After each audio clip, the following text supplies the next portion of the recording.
Good morning and welcome to Onward Lebanon. I'm Isaac Sievers, Superintendent of Lebanon City Schools, and I'm excited to join you this month for our discussion about Onward Lebanon and Lebanon City Schools, our people, our programs, what makes this place a special place.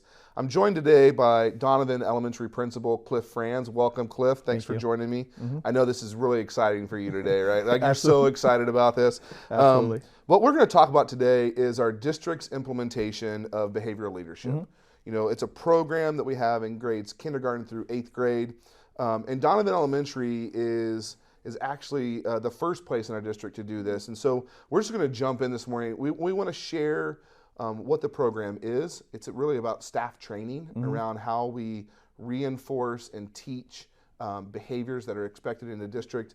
But it really came to us under a different name in 2019. So Cliff, you were around, you've been at Donovan for a while now, and you brought something called Love and Logic. Yes. So what made you think in 2019 this is something that we needed? What was the premise behind Love and Logic at the time? And then we'll talk a little bit about how it's morphed to now. Yeah. Well, first, thanks for having me. So back in 2019, as a staff, we're looking at behavior data within the building, and we're noticing things about where behaviors are occurring: classroom, cafeteria, hallways, those places. Common places where we're seeing most of the disruptions happen. Yes, and then we're also seeing like it's happening in some classrooms more often than others. And then we're also seeing like the language of what's happening. Like there wasn't a common language when it comes to discipline and behaviors within the building. So talking with the team at Donovan, we're like, we need to do something so we have some commonality. And also we want our students to be doing better in these things. So we're focusing, instead of on behaviors, we're being able to focus in on the academics. Yeah. So after a few conversations, I reached out to Mark Grayler at the time, and he recommended Love and Logic. So moving forward from there, contacted Scott Irvin with Irvin Education Consulting, and he was like, hey, I know exactly what we can do at Donovan to both support your staff, but then in turn support the students. Yeah, so I think it's one of those things that, just to make our viewers aware of this, you know, there was a book originally called Parenting with Love and Logic, and then Teaching with Love and Logic was the spinoff of that. And so the idea really this came out of parenting principles. Correct. And that's one of the things we're hoping to be as a partner with our parents and our community. What are some things that we're doing inside of our building that may also be able to translate into your homes and help you with parenting your children, the constant sort of behavioral struggles that happen. Right. Scott Irvin was a former teacher in Dayton Public Schools and began this work around, I think, the same thing, right? I'm dealing with all these problems in my classrooms. Right. He had read the book Love and Logic and thought, I can make that a school practice and principle. So now it's sort of morphed and changed over the last several years. Scott is out on his own, and we have this program called Behavioral Leadership. Yes. Any different than Love and Logic? No. It's the same thing. Yeah. Rebranded, we're going to slap a new name on it, charge some more money, move on, right? At least that's my understanding on it, yeah. I think that's my understanding as well. But the reality is Scott comes at it from an education perspective. Right. Right? Dealing with a difficult population in Dayton Public Schools, and how can I stop the power struggle that exists in schools, reward positive behavior, focus less on the negative behavior. And so several of the things I just want to point out before we get into some of the things that are working and strategies is, you know, behavioral leadership is something we've intentionally invested in grades kindergarten through 8th grade. Just this year in 7th and 8th grade, and quite honestly in 7th and 8th grade because they saw the benefit of kids coming from Berry, and there were some common language, like you talked about, right? The things that kids were responding to quickly at the junior high were making an impact on behaviors. I mean, just, you know, not talking about data or any of those sort of things, is this working in your building? What are some of the changes you've seen as a result of sort of this common language and things that are happening? So I feel it's definitely working. There's a sense of responsibility that's occurring both in the classroom and the hallways, even down in the cafeteria. Like you're seeing students take ownership of the way the classrooms run or the way the cafeterias run in terms of especially the cleanup part of the cafeteria. Yeah. Hallways, like the noise level in the hallways is basically silent. Like we really focus in on instructional hallways because there's learning going on in the classrooms while others are going to specials or to lunch or to recess. Yeah, I think that instructional hallways is something that Mr. Grayler and I were talking about in preparation for today. Like, there's sort of the announcement, right? You come in the morning, kids are excited to be there, they're going to their classrooms, they're getting everything. And then there's this idea of like, school has started, we now have instructional hallways. And the idea of that is, we're going to treat hallways in common spaces and buildings like we treat academic spaces. Right? There is learning that's happening elsewhere. We don't want to be a disruption. It's really one of those main tenets of behavioral leadership is like, I can behave how I want to behave as long as it doesn't impact other people, right? Obviously within some framework there, right? Like, and there are a lot of things that impact other people, but that one of those main tenets of behavioral leadership is we're going to give people choices. But once those choices begin to impact other people, right, that's when we have to intervene. And so trying to teach kids that they have choices, right? They have freedom, but those things need to make sure that we can work together and not impact other people. So what is behavioral leadership? I just want to, this will be a portion of the program today. It's a little bit more kind of content heavy, but we've chosen to be intentional about teaching positive behaviors, right? Think back to 5-6 years ago in your building, or when we were in school, right? Teachers, administrators were constantly correcting negative behaviors, right? But we weren't intentional about teaching the positive behaviors always.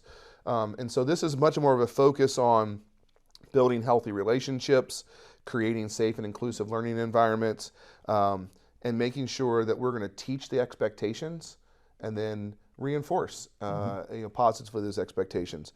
We want students to learn that they're only getting attention from adults from positive behaviors, right? Like this power struggle that exists in schools where we start addressing the negative behaviors.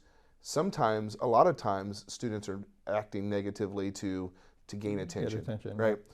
I'm going to act out so they'll pay attention to me.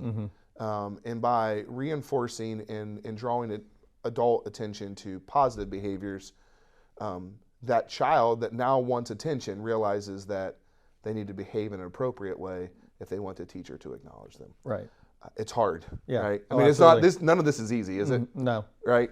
I think about my own parenting. Right. I immediately go to parenting on this and think about like, man, that's not easy to do. And the other thing is that we want to be able to share control, right? Responsibility, control with students.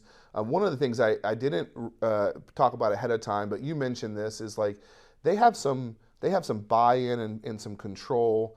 Talk to me a little bit about their classroom names or what they do in terms of beginning of the school year, class names, rules, things like that. Yeah, so it starts from day one.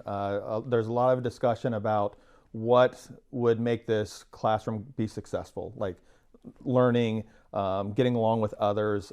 So as a group, they come up with, when I say a group, like the classes come up with the students leading it, with the teacher kind of directing them in a direction of like, what are we going to do this year that's going to make us all successful? And they come up with like some class rules and expectation. And you had shared it earlier about you can do anything you want as long as it doesn't cause a problem for yourself or others. And that's really the big thing we want students to realize. Like, you can do things that you want, but it can't have a negative impact on others. Yeah, we want kids to have choice, right? Like choice, responsibility, build some responsibility and know what that looks like. Yeah. And so that's even coming down to like little simple things, like if you're asking a student to complete an assignment, you can say, hey, you can get started on this now, or you can get started in 5 seconds. You can complete this with a blue pen or a red pen or a green pen. Giving them choice is like, I know I have to do this, but at least I have a choice in how I'm going to complete it. Yeah, and then one thing I noticed about that, and we'll talk about this in a few minutes, I think, but one of the things I noticed about this, we didn't give them the choice to not do the assignment. Right. We give them the choice on how to do the assignment. Right. You can go put that in the trash can. You can either walk or you can skip. Yeah. Right. Or whatever. I've heard some of those things. I think that's really playful and silly, but also it kind of diffuses the situation. Absolutely. Kids kind of chuckle about it. Right. Somebody's going to skip across the room eventually, right? Yeah. So we have some core beliefs about behavior that really come out in Scott Irvin's work, that really come out in this behavioral leadership. One of those things is all children are able to learn, both academically and behaviorally, right? we are going to continue to reinforce and to teach because we believe that all kids can learn how to behave appropriately in the same way that we believe that all kids can learn how to achieve academically. And so it's trying to take what we believe about academics and apply it to behaviors. Children are always learning as well, right? I mean, we want to encourage lifelong learners. We also want to encourage that classroom's not the only place to learn. So we did some common areas training. You talked about behavior on recess, hallways, cafeterias. Those where a lot of the free time and unstructured play happens, but also discipline happens, right? And so we're working with them. We're working with students to understand what the expectations are in those spaces. You've talked a little bit about that in terms of how they go about their things. Cafeteria. I remember the big red, yellow, and green light in the cafeteria, right? What's changed about cafeteria time in terms of behavior in under this scenario of choice and responsibility, and what impact have you seen there? I think the biggest impact was just the amount of stuff that was left behind or on the floor. Like now knowing that a friend or a classmate is going to be the one responsible for cleaning it up, like that's been a big change. Also, like they know now we've moved recess to after lunch. And so they know in order to be dismissed to recess, there's certain things that have to be met. And if they're not doing it, their classmates not going to dismiss them to recess. And so there's like, all right, I know I have to do this in order to go outside and have instead of going outside and playing first and getting all wound up and coming back in, right? Like how we structure our day is different as a result of this as well, right? This isn't just how we talk to kids. There's a lot that went into this. And that's one of the things that was impressive to me is to look at our consultant Jed when he comes in and Scott, like they have thought about how schools can function and function better and are very helpful in that way.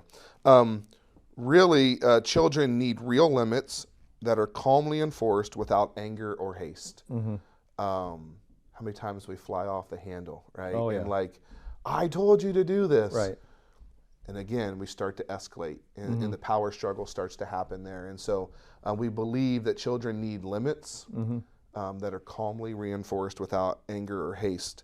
And then children need to be taught how to use positive behaviors. So those are some principles that are a part of this training that really, I think, as a parent looking at it, right, like appropriate limits are important, right? Reinforcing positive behaviors are important. Making sure we understand how to work and be responsible in different environments. Children should be required to be responsible. I mean, I read that and I think about our core values as a district of respectful, responsible, and reflective.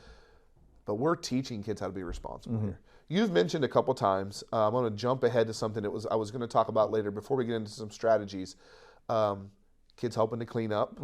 I think at your building, you called them helperoos. Helperoos, right? I love the name. I think about my old Roo shoes that I had back in the day, but helperoos, they're called something different at Bowman, they're called something different at Berry. But like, talk a little bit about this student leadership core, basically what it is. How do they get on it? What are the responsibilities? How are you utilizing it in your building? So they're originally called Student Volunteer Corps. So our students last year decided to name them Donovan Helperoos. They're chosen by their teachers. So teachers are at the beginning of the year are looking for certain behaviors that students are exhibiting that would be of a leadership, helping out, helping others, all those traits that you would want of somebody in a classroom. And so after about 2 weeks, we took names, and those students they have a job. They're the Donovan Helperoos, and they have a variety of tasks that they can complete, not only in the classroom, but also within the building or down in the cafeteria. Cafeteria is mainly the cleaning up, sweeping. It is surprising. Students love to do that. But then they also help myself and Mrs. Womack at Donovan by getting prepared for assemblies or special projects that we may have going on to celebrate our teachers. I do know at Bowman, I was actually escorted from the office to the space that I was going to be in a meeting at by one of their student volunteers. And so I want to think about that for a second. So this is a kindergarten through a second grade student. I know recently Mr. Dalton, our HR director, had some students in from Miami University that were, I don't know if that's why you were there for that day, but and Bowman sent kindergarten through second grade student volunteers to the office to escort college students around their building to show them the space and to get them to the appropriate place. And I think it's a beautiful example of students can be responsible. Right. And there's an empowerment that happens with that, right? Like giving them a task to do. Sometimes it was cleanup. Other times it's going to be like, you're going to be the ambassador for Bowman Primary or for Donovan Elementary. And kids took great pride in that. So I think that's something that's, so if your kid comes home and says, I got to clean the cafeteria, there's much more to it. There's definitely more to it. Right? And if you think about it, there's the responsibility, but if they do something that jeopardizes that, they could be let go from that position and somebody replace them. Hopefully that doesn't happen, but it could. And I think also some of the common training, right? Like we've talked with staff about how they walk kids through the hallway. Oh yeah. Right? So these student leaders are the ones in front of the line now, knowing where they're supposed to go, where to stop, and the teacher can be behind and monitoring students. And so it really is an intentional look at how we move about the building and interact with each other. So what does this look like in the classroom? We're just going to highlight a few of these practices today. And I do want to tell you this and our viewers, we're going to follow this up with several different podcasts where we bring in teachers that are implementing this, some of the coaches for behavioral leadership. Just tell me about this strategy, right? What's the premise behind it? What are some success stories? And then also, what we want to do is to give the tools to parents and say, utilize this at home, right? We think this may be helpful for you at your house. And so we're actually going to intentionally talk to parents, teachers who are parents, and say, how have you used this with your kids, right? Does it work as a parent? I think it does. Oh, it does. It does work as a parent, right? You've got high school and college age kids. Have you noticed some of the things they're doing? Right? And so it does work. In my own children, I've done some things. It's amazing to see my own kids when I positively reinforce one of their siblings for doing something, like instinctively they get up off the couch and do what they were told to do as well, without the power struggle. So what does this look like in the classroom? We're going to highlight some of the strategies. I think there were originally 9 strategies when this came out of Love and Logic. And we're not going to talk about all 9. We're going to talk about 3 or 4 of these today. One of the things I want to make sure I say before we get started with some of the strategies is keep in mind, we have to try to keep in mind this as well, but as parents, we're teaching behaviors like we teach content. That's the goal of this, right? Teach behaviors like we teach content. So I was a math teacher, right? Kids get math problems wrong all the time. I teach them, they mess them up. I teach them, they mess them up. The goal in this was I keep reteaching until they figure it out. I didn't scold them for missing a math assignment or a problem. I didn't tell them how bad their performance or behavior was. We retaught. So we put that mentality in place here. We're going to reteach behaviors just like we reteach content. Right? So that's one of the things I want to say here is when we talk about being intentional about teaching positive behaviors, it's not one time. It's constantly. We see a kid running in the hallway. We know that's not the expectation. We're going to reteach. And we practice. And we practice a lot. And we practice a lot, right? And we're going to ask them, instead of yelling at them to walk in the hallways, how about you go back to the corner over there and let's practice walking, right? We even have bus seats in our office that students can sit in to practice sitting on the bus correctly. I mean, that's fantastic, right? Like I think about that, like I didn't realize we had bus seats lying around. Like buses are a place where behaviors issues happen. So how we're going to consistently reteach. So the first one I want to talk about is, and I'm going to say this out loud. This is as simple as saying something like, Cliff, I noticed that you were on time today for this discussion and prepared to be here. Right? Strategic noticing is that strategy. So can you talk to me a little bit about what strategic noticing is, thoughts on its effectiveness and implementation and what's happening? Yeah, so when it comes to strategic noticing, everything's factual, non-judgmental. It's based on facts. So like you just shared, I was here on time. Or you as you're greeting a student, it could be like, hey, I noticed you're in red today. Just really, really simple, factual noticing. And I think that's probably the word that is used the most around Donovan or probably Barry, Bowman, and even now the junior high is, I notice. I notice. I notice. And strategically saying I notice, not Yeah. like I see, Right. or things like the word notice is the trigger, right, of noticing somebody doing the right thing. Right. And it goes back to this, like, we're going to reinforce positive behaviors, right? And so it is the word that I recognize the most as I sit in classrooms. And I don't want to put you on the spot. Like Jed and Mr. Irvin, they would say, like, how many times should we notice? Right? It's a lot. Oh, it throughout the day, it'd probably be up to the thousands, but like within a 30-minute period, it's right around 100. Like it's a lot of noticing that you should be doing with your students. Yeah, and so all of the interaction that's happening, and what we're going to see in a moment, our viewers are going to have the chance to kind of look into several classrooms that we have where we've recorded teachers implementing these practices for their peers to be able to see. You're going to notice, right? You're going to notice that that teachers are regularly using this, and I think the key here is it's non-judgmental, it's factual, and it is not accompanied by praise. Right. Cliff, I noticed that you were here on time today, and that makes you one of the best administrators we have. It's not what I said to you, right? Like, I was not praising your behavior. I just noticed that you made it here before I did, right? And so I think that's the key here. And one of the things I want to say is I think our junior high was trained on this year, staff.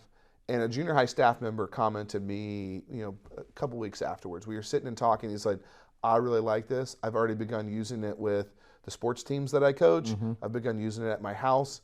And my daughter said to me, Dad, you're starting to sound like my teachers. Oh, that's good. Right? So that marriage of like home and work. And so it's not sarcastic. Right. It's not negative. It's just strategically noticing things that are happening in your classroom. So we have a couple of videos of strategic noticing that we'd like for you to look at and see what's happening inside of our classrooms. I noticed that Levi is sitting on the carpet in the performance position. I noticed Mr. Luke's waiting patiently. Miss, to your seat if you do it quietly. I notice Jordan's in the performance position, right? I noticed that Paige has a pencil out and ready to go, right? So I noticed that too. Team cap on the board. Yeah, I noticed Gigi's eyes are on the board. So I noticed JJ has her dry erase marker and has the lid on it still. I noticed that Henry's lid is on his marker. I noticed Crew is ready for the warm-up. I noticed that Jacob's eyes are on me. I noticed Hudson has grabbed his marker. I noticed that students are pausing to think before they write.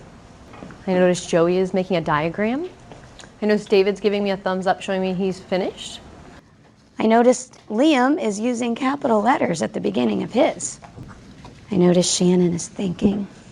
Okay, in those clips, the teachers were giving factual statements without judgment. And that's really the key with strategic noticing, right? And I think it's one of those things that if you are a parent at home watching this, you can just begin to notice when your kids are doing the things that you expect of them. And I would encourage you to just see the impact, right? First of all, they're going to say, you sound just like my teacher, right? And that's a good connection. And second of all, it does work as a parent who's utilized it in my own home. The next thing is ESPN greetings or goodbyes. I have to admit, I hear ESPN greetings and goodbyes, and I wasn't sure what it was until today. So can you talk to me? Well, it's an acronym. Yes. What's the E, S, P, and N, and how's it being utilized in our buildings? Yeah, so it's actually probably my favorite part of this whole process. So the E is eye contact. So as students are coming into the building or into the classroom, we're making eye contact with them. We're smiling, like that's pretty like welcoming, the smile. The P is you're going to make some sort of physical touch. So we're doing handshakes, high fives, something, and if appropriate, I guess it would be a hug too, like especially down at Bowman. And then the N is the name, and so who doesn't want to be called by their name or even a nickname? So that's the acronym. So eye contact, smile, the physical touch, and the name. Being noticed. I know the last one was about strategic noticing, but being noticed is one of those basic human instincts, right? When I was coaching youth sports with my own children, And also one of the things I've shared with youth coaches, I think the single most important thing that I learned was to use kids' names, right? It's important to them that you notice them, that you know them, and this is sometimes unique, right? You'll see it, that kid knowing, the teacher knowing what the kid wanted in terms of the physical touch. Are they a fist bump? Are they a high five? What are they? And I think just the warm welcome that they get, right? And it's that moment where you're letting that student know that they're the most important thing that's going on with you right at that moment. Yeah. And you also know their name, and you could probably even put in a little bit of like, hey, I noticed you wear a lot of Bengals stuff. Like, are you a big Bengals fan, or whatever? You can fill in the blank there, but it's like that first opportunity to start building that relationship with the students. Relationships are important, right? Yeah. Especially if we're going to be asking them to do hard things. Right, and we ask kids to do hard things a lot, with its learning or behaviors, and relationships are key in that. I love that was one of your favorite things of the strategies, because I think it is, it speaks to the purpose of this, right? The purpose of this program is we're not trying to teach kids certain things, right? We're just trying to make kids feel welcome, right? Safe and included in our space, and to give them some ownership of those things. The next one we've talked a little bit about already, but there's a name to what you shared earlier about red pen or blue pen. Preventative choices. Yep. So what's preventative choices? Why is it preventative in this? I guess in this example. Yeah. So with the preventative choices, you're wanting something to be done, but you're allowing the students to like have a little bit of ownership in how it's going to get done. Like the end product doesn't really matter. The end product does matter, but how they get to that point really doesn't. So could they be doing it by themselves or with a partner? Let them have that choice. The color of the pen, like I mentioned earlier, when they get started, all of those things don't really matter in the big scheme of things, but the end product does. So how they get there is their choice. One of the things I've talked with some people about in other areas of leadership and other areas of things is like open fist and closed fist, right? Like the end product, what we hope they learn, and the activity and the product that they produce, that's really the closed fist. Like we're going to hold tight to, we need you to do this. The open fist is really, right, how they choose to get there. As a math teacher, right, like there was a taught way of doing something. There was an expected way to go through the math problem. But like if a kid got there a different way, they still got to the correct answer. Was I going to be upset about the fact they didn't use exactly how I told them to use it? So what's the open fist things I think about, like the things that really don't matter, that we can give kids choices in? Yeah. Because then they begin to build some responsibility, feel like they have control over the environment, especially for those kids where the struggle, right, happens a lot. So at your home, right, what are some open fist things that we can give them to do? And what are some things like, I still need you, you still got to clean your room. Right. You can do it now, or you can do it in 5 minutes, right, or whatever that may look like. Yeah. Okay. The next one is argument shield. I'm going to skip the one we talked about there because for sake of time, and we'll come back to it later on some of our podcasts, maybe. But argument shield, what is it? Why is it used? Well, I think most people know it takes two to argue. So in this case, with the argument shield, teachers are going to tell students, we don't argue, or I'm not going to argue. And it's setting those, if a student comes back and says, you come back with, what did I say? And you continue with that. And if need be, you move on and you start noticing the things that students are doing within the classroom that you want to be going on. So it's letting students know that you're not going to argue. I know Scott and Jed both say that you could also establish like, hey, I argue at 5 p.m. And so it's establishing a time outside of like when you're actually going to be around the student. I think one of the things I heard them say in their initial staff training with this was like, I care too much about you to argue with you. Yeah. Right? Yeah. I care too much about you to argue, because arguing is going to fracture the relationship. Right? And so this isn't going to be an argument. Right? And not the like, I'm in charge, you're inferior, but just, right, I love that it takes two to argue. Right? It takes two to argue. And so, and then it has to be done repeatedly, over and over and over again. And so I think it's one of those things that as we look a little bit more at the strategies, right, how does this work in a classroom, some teacher like examples of that, but also I see this as a parent in my own house, right? And I've told my 14-year-old, I love you too much to argue, right? And I walk away from the situation and come back to it, right? Like type of thing, right? Like, because it does take two, and what ends up happening, and we've talked about this a couple times, is that escalation of things. The next thing you know, boom, we're on a, it's not words anymore, right? It's power struggle. So, you know, I think it's really helpful for us as a district to have common language, right? And so as we kind of look and wrap up here a little bit, like one of the things that brought this to your building initially was within your building to have common language. We believe this is something that's essential, right, to us as a district, that we have a positive behavioral system, right? We have positive behaviors, intervention, and support. People will hear PBIS, and it's a requirement that we have across the state, right? That we have a PBIS plan. This is one aspect of that, like teaching the positive behaviors and how do we reinforce them. The other thing that's really important about it to me as a leader is we have 5 buildings. We have 4 transitions, right? They're going to go from one building to the next every 2 years for a while in our district. And it's a lot of transitions. So how can we build consistency across the board, right? So you guys were doing this first, right? And you got kids in 3rd grade and you had to teach them sort of some of these things. As a building principal, I'm just curious now, as this has begun to sort of go from K to 8, are you seeing it's easier to teach these things up front because there's a common language and an expectation with 2nd graders coming to you as 3rd graders? Absolutely, and I think it saves time at the start of the year with the incoming students from Bowman. Just that transition of, we already know that these are the expectations that we have as a building. Like, I already know that that's going to be the case in this classroom or this cafeteria or this gym or on the bus. Like, the expectation is going to be very similar. Now, as they get older, the responsibilities that they could have within the classroom could change. And so it is definitely, I believe, saving time. And Scott will say that by doing these things and really hitting it hard at the beginning of the year, you're going to save so much academic time later on because you're not going to be focusing in on behaviors. And so, like, we're gaining, even though a lot of focus at the beginning of the year is on behaviors and showing students what we expect, like down at the end, it's all academics because the behaviors are kind of not happening. One of the things we actually have looked at recently in the last several months is our behavior data, right? And the number of referrals, the number of incidents that are happening. This is not solving all of our problems, right? This is not solving all behaviors. But what we are seeing is a decrease in discipline referrals to the office, particularly at Berry and the junior high.